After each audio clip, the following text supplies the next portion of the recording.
Bismillahirrahmanirrahim. Assalamualaikum warahmatullahi wabarakatuh. Alhamdulillah, salatu wassalamu ala rasulillah, amma ba'da. Saudaraku muslimin dan muslimah dimanapun berada, kembali kita ngaji hadis Nabi Muhammad SAW. Kesempatan berbahagia ini tentang zakat dan sedekah. Judulnya adalah pahala menanti bagi bendahara yang amanah. Saudaraku muslimin dan muslimah dimanapun berada, sebagai pengantar latar belakang sebelum kita baca hadis Nabi berikut ini, bahwasanya bendahara atau al-khazin adalah profesi yang rentan penyelewengan. Mengapa? Sebab bendahara ini menerima dan menyimpan harta yang jumlahnya tidak sedikit.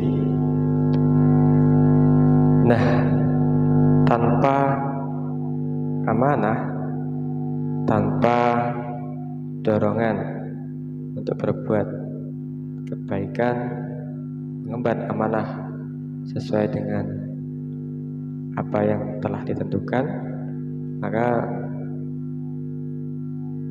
sangat riskan bagi seorang bendahara untuk menyelewengkan amanah perbendaharaan atau keuangan atau harta yang dikelolanya. Pada zaman dahulu, sebagai motivasi kita bersama, bahwasanya Nabi Yusuf alaihissalam ini adalah berprofesi sebagai bendahara kerajaan Mesir. Nah, amanahkah Nabi Yusuf? Betul. Rakyat Mesir selamat dari bencana kelaparan atas peran dari seorang bendahara, yakni Nabi Yusuf alaihissalam, yang amanah. Maka tidak salah apabila seorang bendahara ini kemudian dijanjikan oleh Allah dan Rasulullah mendapatkan pahala terbesar sebesar amanah yang dia emban.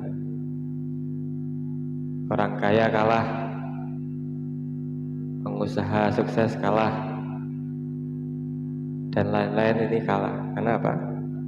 Bendahara suatu negara tentu saja yang dikelolanya adalah uang ataupun harta yang dimiliki oleh negara itu, yang bersumber dari pengelolaan sumber daya alam, sumber dari zakat, sedekah, dan sumber-sumber yang lain yang jumlahnya amat sangat banyak. Baik, mari kita baca hadis Nabi Muhammad SAW berikut ini. Bismillahirrahmanirrahim. Hadatsana Utsman ibnu Abi Syaibah wa Muhammad ibnu Ala al-ma'na wahid qala hadatsana Abu Usamah an Buraid ibnu Abdullah ibnu Abi Burdah an Abi Burdah an Abi Musa qala Rasulullah sallallahu alaihi wasallam innal khazinul amin alladhi yu'ti ma amira bihi kamilan wafaran tayyibatan bihi nafsuhu hatta yadfa'uhu ila alladhi amira lahu bihi ahadul mutasaddiqin mutasaddiqain. Baik, artinya telah menceritakan pada kami Utsman ibnu Abu Syaibah dari Muhammad bin A'la, dan maknanya satu. Mereka berkata, telah menceritakan kepada kami Abu Usamah dari Buraidah bin Abdullah bin Abu Burdah dari Abu Burdah dari Abu Musa, yang berkata Rasulullah SAW bersabda, sesungguhnya bendahara yang dapat dipercaya adalah orang yang memberikan apa yang diperintahkan kepadanya secara sempurna dan hatinya merasa rela hingga ia menyerahkannya kepada orang yang diperintahkan untuk diberi oleh salah seorang dari para pemberi sedekah. Ya, Al-Khazin Al-Amin, bendahara yang dapat dipercaya, yang trusted, yang apa? Ketika orang menitipkan zakat dan sedekahnya kepada beliau, ini tidak ada kekhawatiran. Baik, apa yang bisa kita petik hikmah dari hadis ini? Bagaimana latar belakang di atas, bahwasanya Nabi Yusuf alaihissalam ini adalah Al-Khazin Al-Amin, adalah bendahara yang dapat dipercaya. Nah, adakah di sekitar kita yang sedemikian? Ya, kita berharap semoga dari tingkatan terendah bendahara kelas RT sampai bendahara kelas pemerintahan ini mengemban amanah harta yang dititipkan, yang dikelola oleh warganya, yang itu besar sekali, yang itu tanggung jawabnya sangat luar biasa. Apabila dia memberikan apa yang sesuai dengan peruntukannya, maka pahala baginya sebagaimana harta yang dikelolanya. Luar biasa. Baik, yang pertama, profesi apa yang paling rentan penyalahgunaan atau penyelewengan keuangan, korupsi? Ya, profesi tersebut adalah bendahara.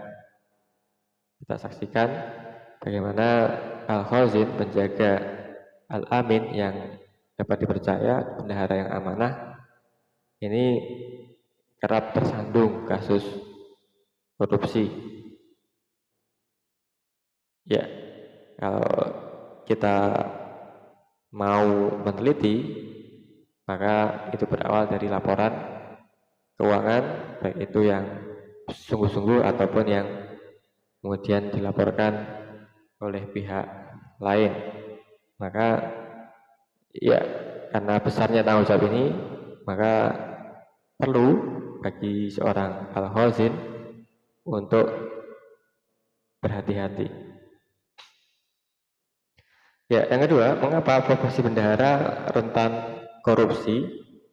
Benar, sebab ia menerima kepercayaan atas harta benda dan setelah itu memiliki kesempatan untuk menggunakannya atau dalam hal ini menyelewengkannya baik untuk kepentingan dirinya ataupun kelompoknya. Nah, ini bisa jadi dia menerima harta kekayaan, zakat, sedekah yang dipercayakan, ini kemudian memanfaatkannya sesuai dengan peruntukannya bagi kepada musonif, pada yang berhak.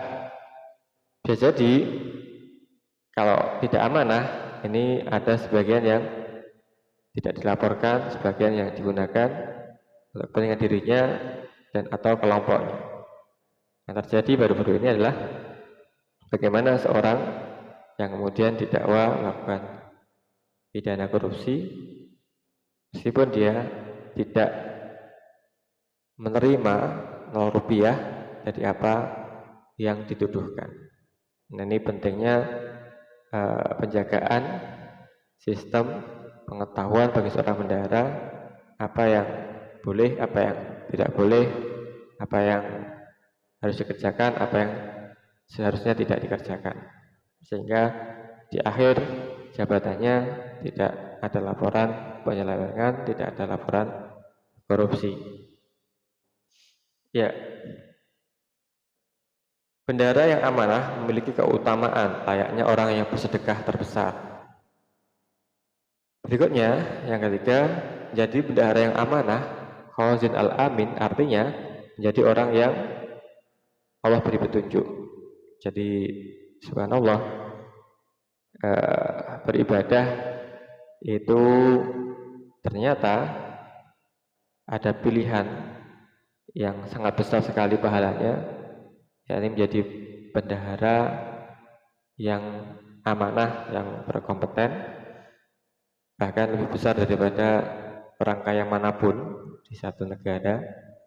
Yang lebih besar pahalanya adalah pahala bendahara atau pemangku kewenangan, pemilik kebijakan, pemerintah, penguasa, menteri keuangan, di mana beliau-beliau lah yang kemudian menata kelola, mendistribusikan apa yang diamanahkan, perbendaharaan negara, harta kekayaan, ini sebesar-besarnya untuk kemakmuran rakyat. Nah, kalau itu terjadi, maka pahala menanti, pahala terbesar sebesar bertriliun-triliun, mungkin kuadriliun dan akan lebih daripada itu apabila amanah ini ditunaikan. Dan sebaliknya apabila dia tidak menunaikannya, maka tentu saja ini berakibat dosa dan mengarahkan pada siksa api neraka di akhirat, dan di dunia bisa tersangkut kasus korupsi. Nauzubillah sama nauzubillah. Bagi bendahara yang amanah atau al-khazin al-amin, bendahara yang jujur akan terus mendapatkan pahala sedekah jika ia membelanjakan harta yang diamanahkan sesuai peruntukannya. Al-khazin al-amin, bendahara yang dapat dipercaya, dimaksud di sini adalah orang yang diberi amanat untuk menyimpan harta orang lain dan diberi amanat terhadap harta tersebut. Siapa saja yang diberi amanat untuk memegang harta orang lain, lalu ia menunaikan amanat tersebut dengan baik, maka ia akan diberi pahala seperti orang yang memiliki harta. Hal inilah berlaku untuk setiap orang yang membantu atau menolong tercapainya kebaikan atau kemanfaatan atas amanah harta, yang mengantarkan, yang menuliskan, yang mendistribusikan, semuanya dijanjikan pahala sama dengan pahala orang yang bersedekah. Subhanallah. Maka inilah janji Allah dan Rasulullah SAW bagi al-khazin al-amin, bendahara yang amanah, sebagaimana Nabi Yusuf yang menyelamatkan rakyat Mesir dari kelaparan karena beliau menjadi bendahara yang amanah. Saudaraku muslimin dan muslimat dimana berada, inilah indahnya agama Islam, senantiasa mengajarkan pentingnya sikap amanah dalam harta. Yang ini, amanah ini akan mempercantik wajah, memperbagus rupa, sehingga siapakah yang tidak takjub dengan Nabi Yusuf, bahkan wanita-wanita Mesir pada waktu itu, ada malakun karim, Yusuf inilah laksana malaikat yang mulia karena amanah yang diamban, karena tampannya wajah beliau, dan ini bersumber dari amanah, bersumber dari al-khazin al-amin. Ya, saudaraku muslimin dan muslimat di mana berada, semoga Allah Subhanahu wa taala nanti memberikan hidayah pada kita, keluarga kita, anak-anak kita, muslimin semuanya untuk dapat menjadi bendahara yang amanah, sehingga Allah membaguskan, mencantikkan, memperindah wajah kita karena amanah yang kita tunaikan. Amin ya rabbal alamin. Terima kasih. Assalamualaikum warahmatullahi wabarakatuh.